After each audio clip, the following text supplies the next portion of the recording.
It's coming. There's no escape. On Halloween, the veil between this world and the next will lift. And then all hell breaks loose. People have been scaring each other for as long as there's been a Halloween. But how long is that? Where does it come from? And why do we put on disguises and carve jack-o'-lanterns? To indulge our darkest fears? Unlocking the secrets of Halloween means discovering how it all began thousands of years ago. So lock the doors, dim the lights, and don't be scared as we dig up the real story of Halloween.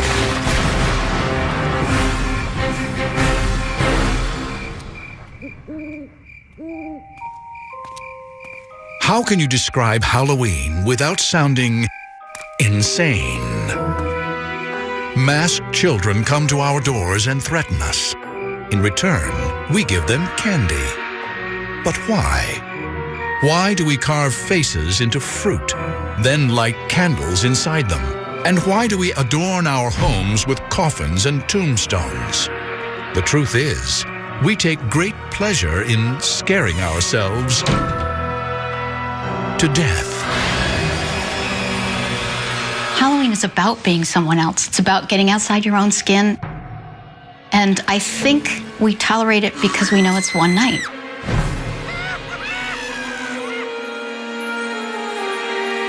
This impulse to confront our fears of life and of death and make sport of them, it's ancient. And so are our treasured Halloween traditions.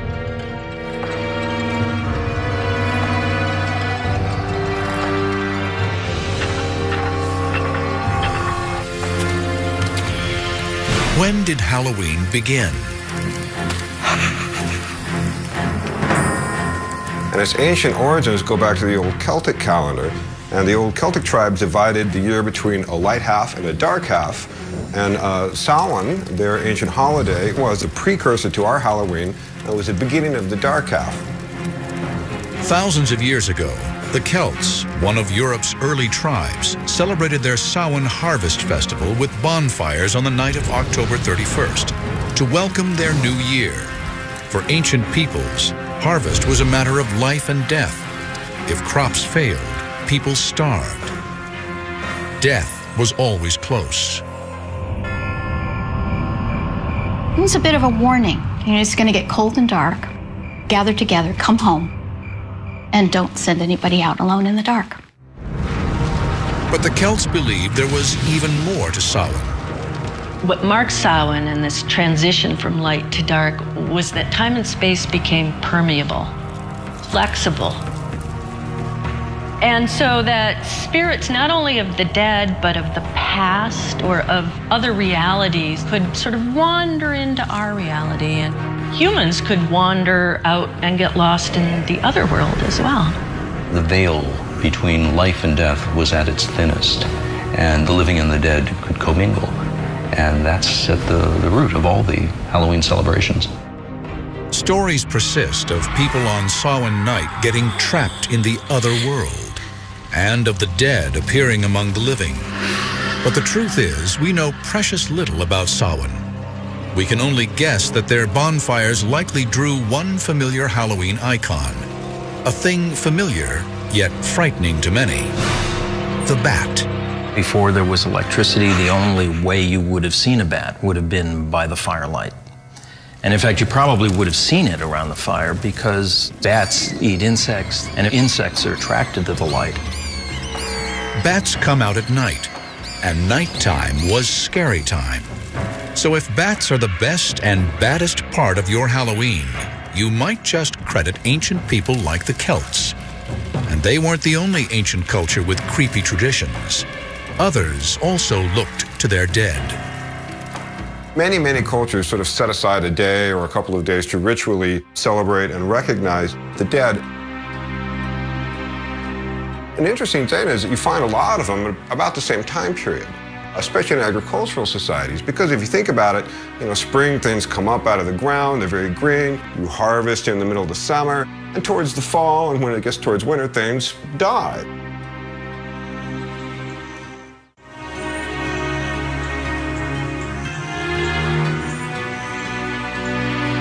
How did these ancient traditions survive into our modern era? In Western culture, they were preserved by, of all people, Christians. In a bizarre twist of history, as Christianity spread, it adopted and reimagined pagan folkways rather than try to stamp them out. This made it easier to convert pagans.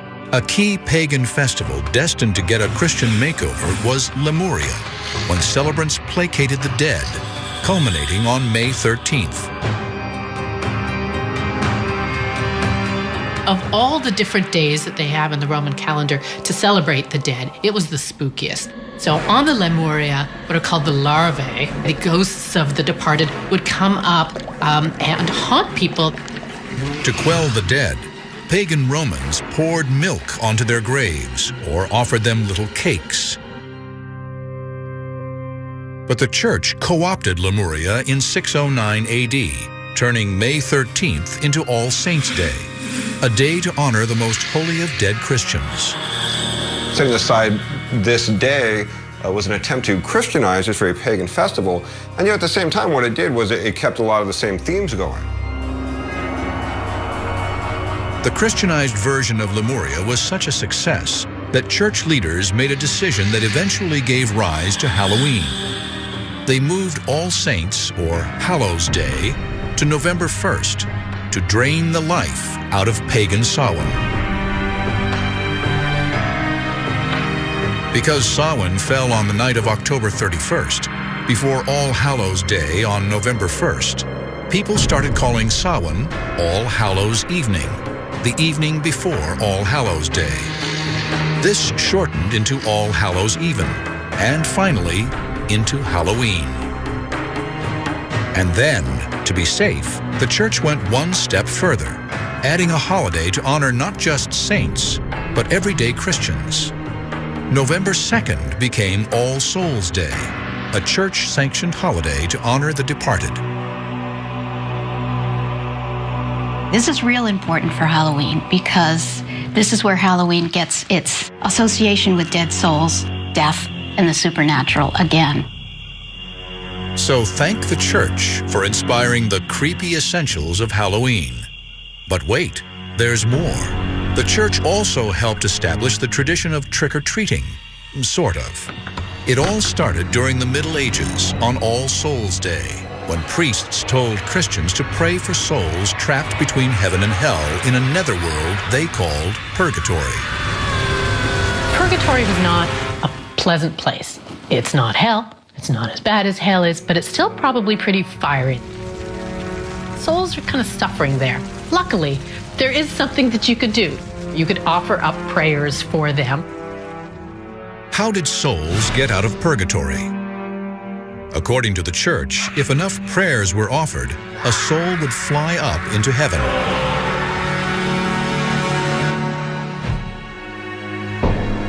This led to a medieval custom that bears more than a striking resemblance to our modern trick-or-treat. Children would go souling, begging for soul cakes, spiced cakes filled with raisins. In return for these treats, the beggars would offer up prayers for souls trapped in purgatory.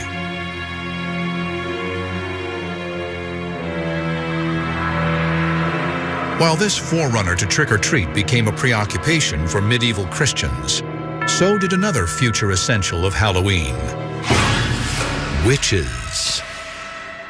It made perfect sense for people in medieval times to believe that there were demons and witches.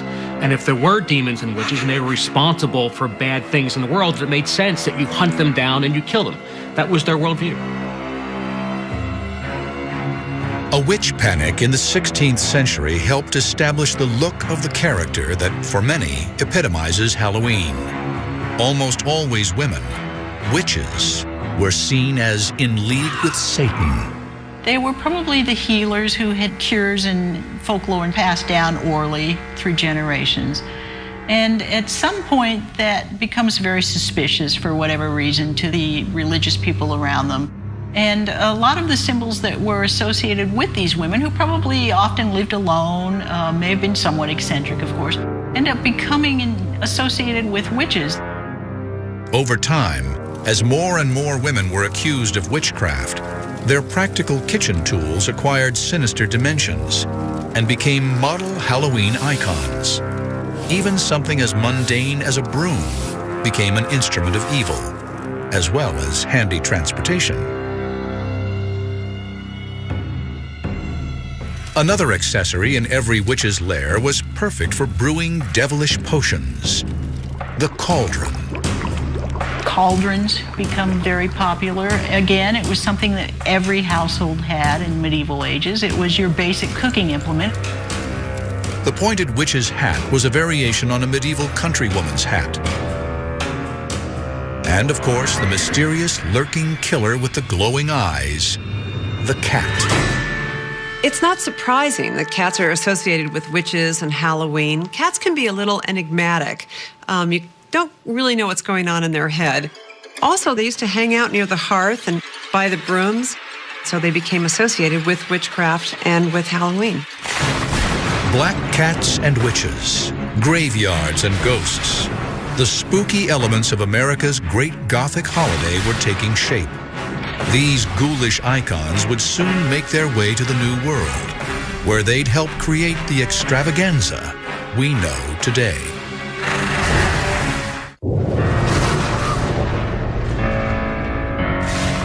Bonfires, worshiping the dead, begging for treats. The elements of our modern Halloween were haunting Europe at the dawn of the 17th century, but they hadn't yet collected into a spooky, secular holiday. History would now start consolidating them and give life to an odd celebration of death. It's death that makes this holiday. Whether it's the threat of death if there is a bad harvest, the end of one order or the beginning of a new, this idea of the endless cycle of life and death and renewal is part of a lot of holidays, not just Halloween. This period saw the continued influence of one of Halloween's most colorful icons, the mask. It often appeared in tandem with another Halloween tradition, destructiveness. Rowdy beggars at All Hallows Eve also guzzled their share of alcohol, and demands for food and drink became more threatening. Masks helped hide their identities. In Britain, they got into some very particular forms that involved dressing in costumes and going house to house to present these little plays. And at the end of the performance, they would be rewarded with food and sometimes money. Was this trick or treat?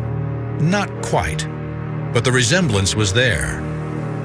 In 17th century England, many of these customs survived only in rural areas, but they would soon turn up in the city streets, thanks to a pro-Catholic terrorist named Guy Fawkes. On November 5th, 1605, Fawkes tried to blow up London's House of Lords with 36 kegs of gunpowder. Guy Fawkes was tried, found guilty, and hanged. And according to legend, his body was then drawn and quartered, and the pieces were thrown into a fire.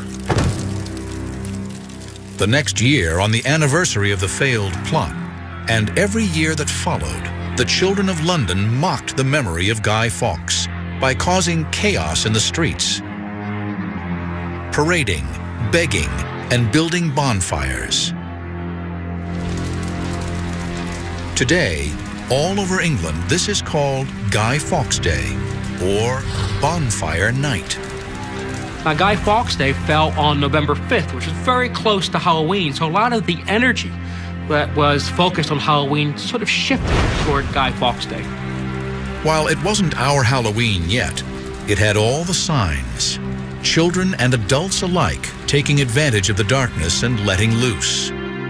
But would this pagan form of celebration make its way across the Atlantic to disrupt the sanctuary of the New World? Not if colonial Puritans had their way.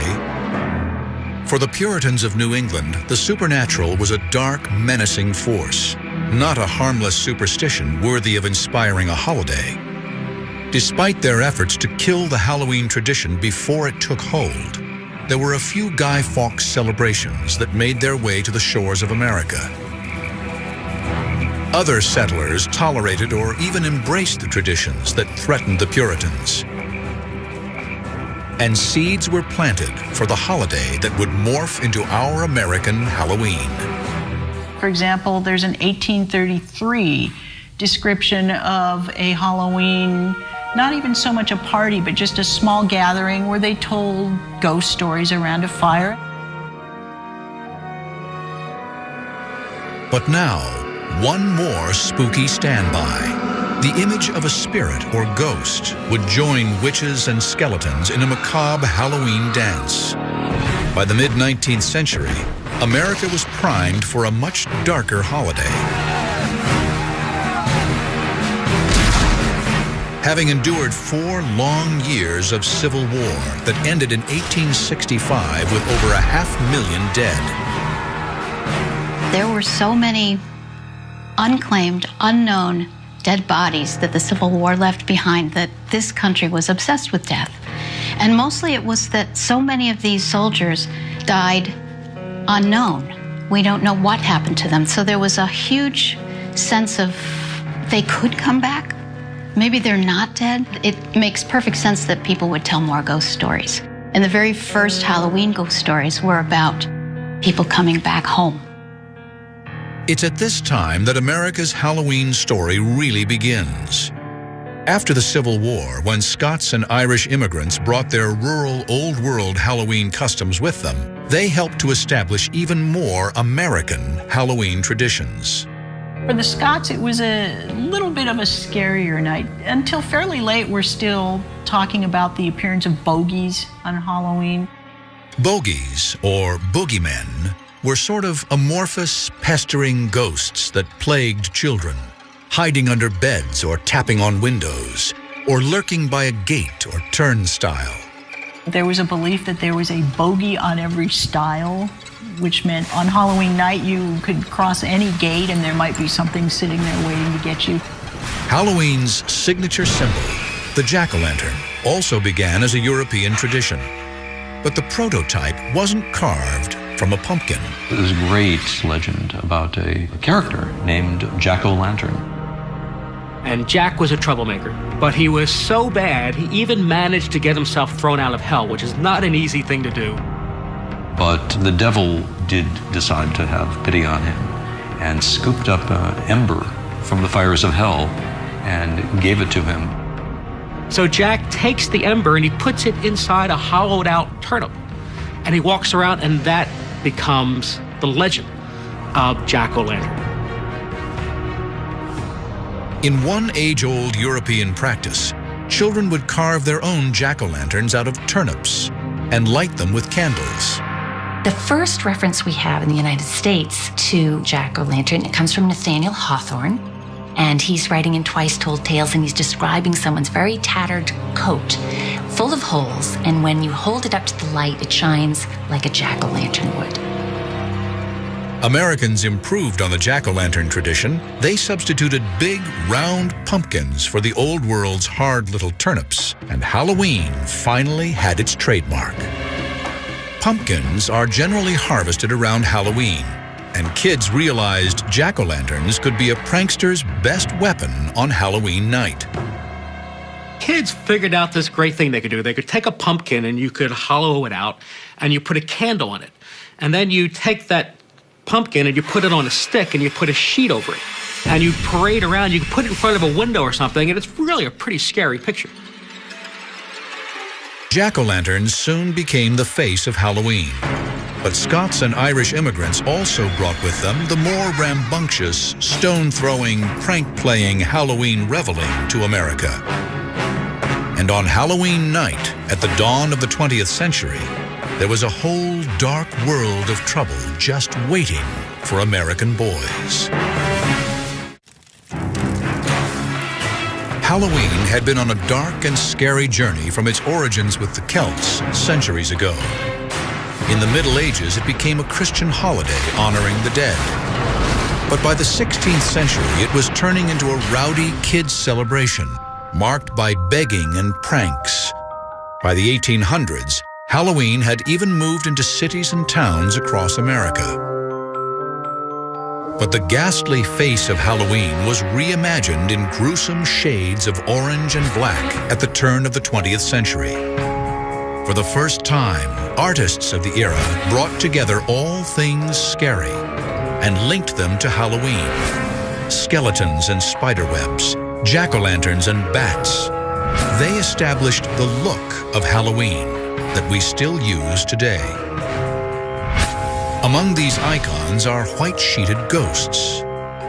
The sheet that a ghost wears derives from the winding sheet, the shroud that corpses were traditionally wrapped in before burial. And jack-o'-lanterns. The big grin still connotes the rictus of a death's head, as does the triangular nose hole. And even when it seems kind of jolly, death is still lurking there in the imagery. Horned devils came from medieval depictions of Satan. And witches from witch-hunting hysteria that swept through Europe and Puritan America. Witches became very popular in the early part of the 20th century, which is why they naturally became linked to Halloween. And there's actually a change in the way we perceive witches. The witches of the 19th century were old, they had big noses, and there were warts. And the witches in the 20th century are actually kind of attractive. It makes Halloween just a little, not only scary, but also a little naughty. But even as Halloween was dressing its old customs in new costumes, it was also creating new traditions, bad ones. Was Halloween in the early 20th century getting out of hand? To the dismay of authorities and property owners, the answer was yes. It was whatever you could think of that was a bunch of mischief. Back in those days, people had buggies. The bigger kids tried to take a buggy and put it up on a haystack. And there's about a half a dozen of the guys, and they just kind of pushed it up the haystack. It was a lot of fun. Oh, we never did anything that was really destructive. Mostly tricks. But for others, those tricks were more destructive.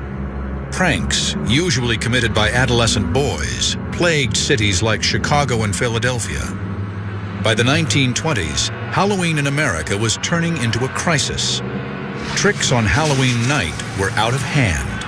The destructive pranks went beyond just smashing pumpkins. Kids would take bars of soap and they'd put them in the rails for streetcars so that the streetcars would derail and people would actually get hurt. They would take the steps in front of people's doors and move them so when people walked outside they would fall over and get hurt. They would set fires. They would throw stones through windows. I mean, this is really destructive stuff. In rural communities, pranksters took wagons apart and reassembled them on roofs. They removed gates on farm fences so that animals could escape. This particular prank was so popular that in some places, the night before Halloween was called Gate Night.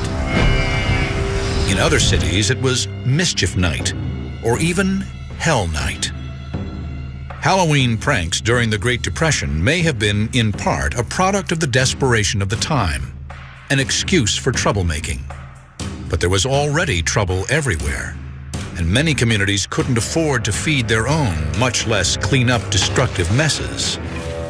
The Halloween of 1933 was actually labeled Black Halloween in a lot of newspapers because of all of the destruction that the cities incurred.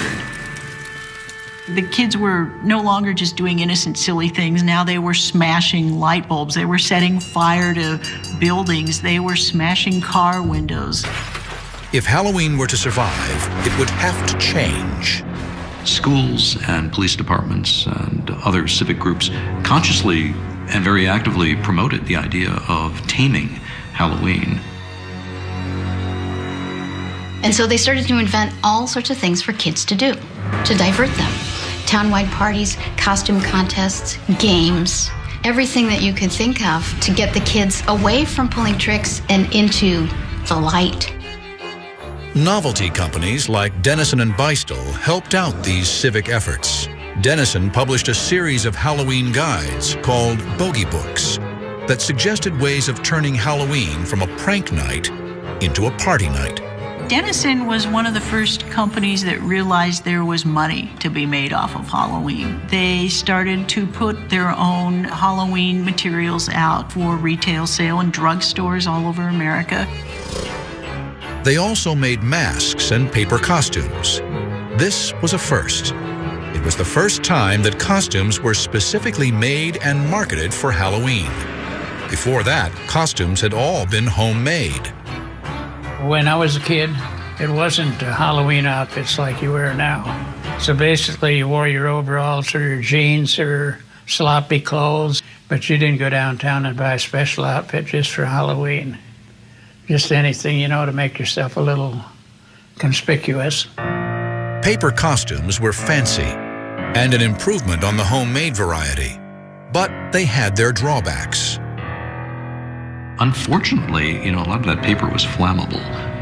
And I was surprised at how many newspaper clippings I came across of costumes catching fire. Soon, other manufacturers, looking to tap into the kid market for Halloween costumes, began making more durable disguises. Sears' first box costumes came around 1930, and then it went from there. And the costumes came off of radio show characters and the funny papers. Costumes for parties, costumes for wild, town-wide parties, and for school parties and church parties. Halloween was a big social occasion. Halloween parades also helped drag the holiday out from the shadows and into the public arena. Allentown, Pennsylvania may have had the first parade in 1905, but others soon followed. Toms River, New Jersey in 1919. Anoka, Minnesota in 1920. Anoka has held its parade every year since. In fact, the city now bills itself the Halloween capital of the world. Each of these local efforts to tame Halloween worked to some extent. But what Halloween really needed was a whole new tradition, and it would soon get one. But this new tradition would prove to be a variation on a very old Halloween theme.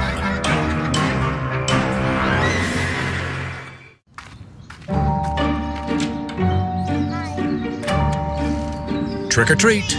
That phrase still triggers cascades of candy into plastic pumpkins and pillowcases across America on the night of October 31st.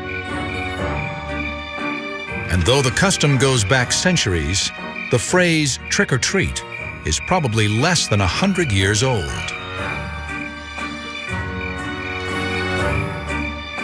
Trick-or-treat is amazingly new. People think trick-or-treat goes back for centuries, and it doesn't. Trick-or-treat is actually less than 80 years old, probably. The term derives from pranking that was very widespread and destructive in America in the 20th century. And at some point, somebody came up with the brilliant idea of buying off these pranksters. Homeowners bribed rowdy kids with homemade treats, such as popcorn balls and candy apples, to avoid getting pranked or tricked. In 1939, the phrase and the custom turned up in print. Doris Hudson Moss published an article in American Home magazine that talked about the success she had having a Halloween open house for the kids in her neighborhood. She didn't get tricked. She gave them sweets. It all worked. With the new custom came new treats. Not so much homemade goodies like popcorn balls. Now kids got store-bought, pre-packaged candies. Mars bars, Reese's cups, and good old Hershey's chocolate. Candy finally killed the rowdy Halloween. And now the time was right for the reinvented holiday to hit Hollywood. Uh-oh, the boys!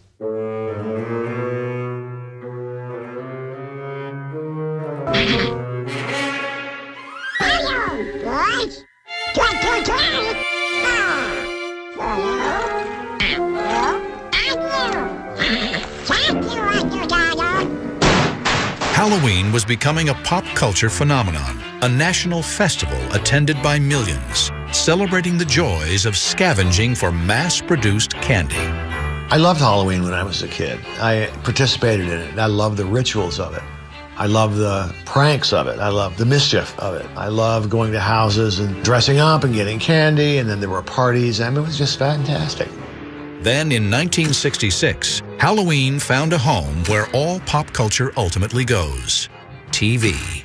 Halloween's stature zoomed off the charts when America went trick-or-treating with Charlie Brown. The whole idea of the Great Pumpkin, of course, came from the comic strip when Sparky Schultz decided that it would be very funny if one of the kids got his holidays mixed up. And so that's how Linus ends up in the pumpkin patch every year. Who are you writing to, Linus? This is the time of year to write to the Great Pumpkin. On Halloween night, the Great Pumpkin rises out of his pumpkin patch and flies through the air with this bag of toys for all the children. You must be crazy. When are you going to stop believing in something that isn't true? When you stop believing in that fellow with the red suit and the white beard. Television and America's most popular comic strip had given Halloween its unofficial seal of approval.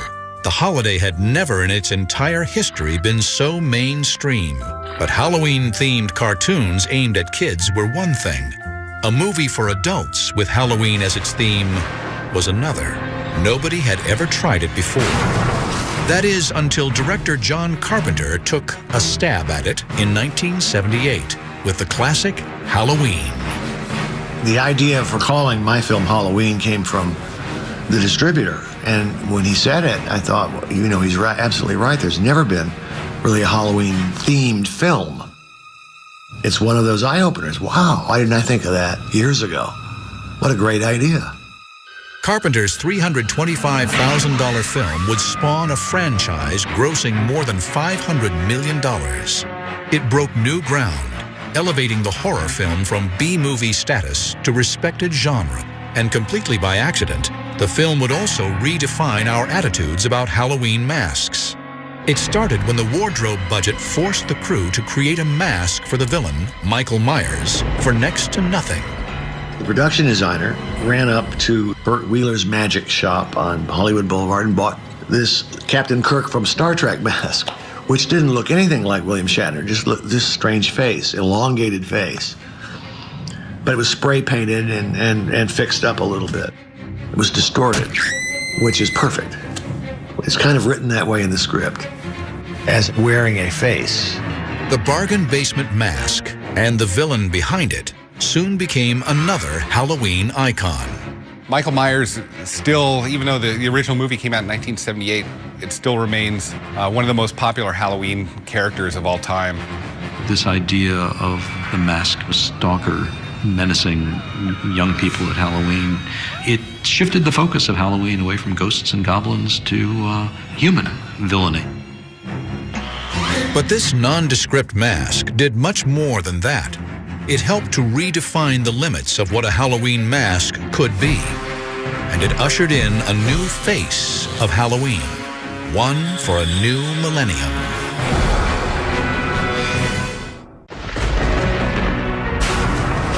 For hundreds of years, masks and costumes have been a way for partiers to disguise themselves. And now, it's a multi-million-dollar business. One Halloween-themed store, Burbank, California's Halloween Town, is so popular, it's open 12 months of the year, satisfying customers' need for disguise. We've had this business for 10 years now, and we really wanted to make it special, so we decided to open a year-round permanent store with ultimate spooky shopping environment. It really puts people in the mood to shop for Halloween. Halloween stuff is all over the store, but the heart of Halloween Town's business is masks. We have dozens of masks. We have the best zombies you can find, the best clowns.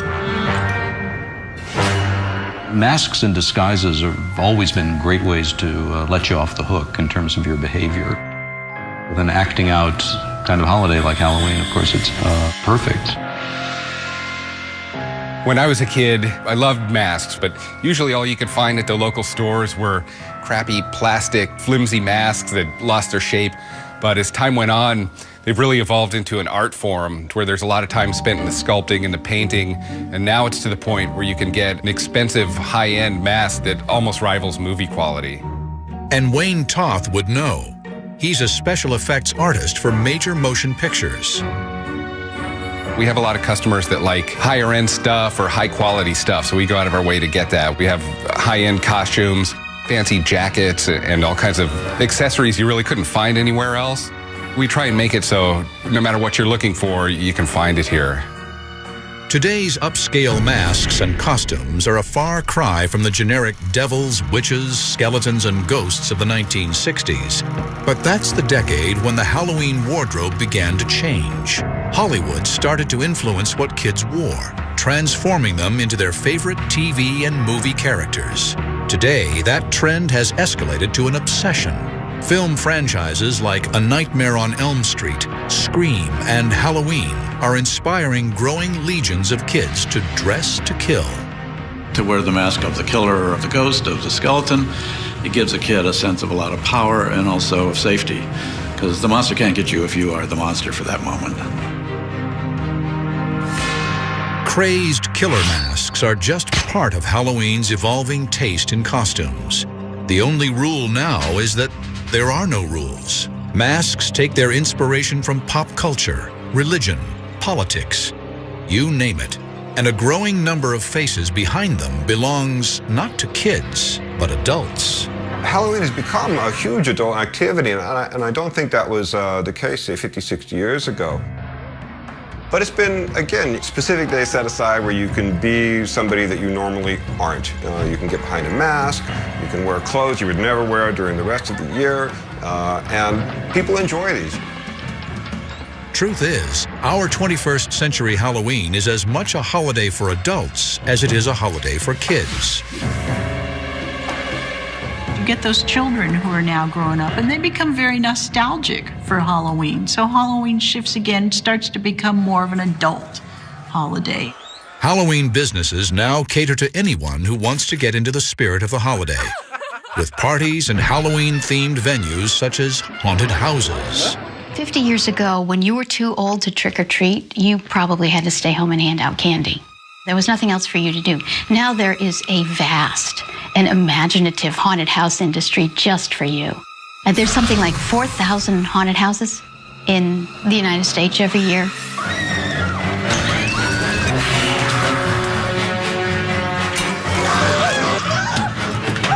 I loved haunted houses.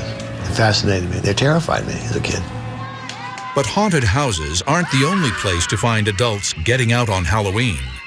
In places like New York City's Greenwich Village Halloween Parade and West Hollywood's Halloween Carnival, the holiday takes a walk on the wild and naughty side. Of course, the gay Halloween parade is now a big fixture in San Francisco, in Los Angeles, and of course a big part of the New York celebration. But it's this idea of turning the world on its head and being who you aren't or would like to be. Again, it's that mercurial American obsession with self-transformation. And that's the thing I think that really ignited Halloween in America. This sexually liberated Halloween sometimes crosses the line from adults to adults only. If you look at the costumes that are sold to adults these days, the costumes for women are all kind of borderline prostitute costumes. You know, the sexy nurse, the sexy maid, the sexy anything. Now, grown-ups are taking it one step further. They stock up on specially packaged Halloween novelty candy and join their children going door to door on Halloween night. These trick-or-treaters of the 1970s and 80s now seize the opportunity to relive their childhood Halloweens, dressing in full costume, supposedly to keep a watchful eye on their kids. And just as Halloween has scared kids for years, Halloween scares parents too. They fear sending their kids out unsupervised into a hostile world, full of poisoned candy and razor blade riddled apples. But they really shouldn't be. I grew up hearing about razor blades and apples myself, and it's clearly what we would call a contemporary legend. Another term is urban legend. There's a great societal unease about this idea that we're telling our kids to go take candy from strangers. So there's a lot of stories about razor blades and candied apples and these sorts of things. And parents every year get very, very worried about it. Did razor blades and apples ever happen? I believe there are a couple of cases, but of course you can ask which came first, the story or the actions. Razor blades in apples, jack-o'-lanterns, soul cakes. They make up the legends, the texture of the Halloween we know. Today, Halloween wears many masks. It's a day for adults to push their boundaries a little.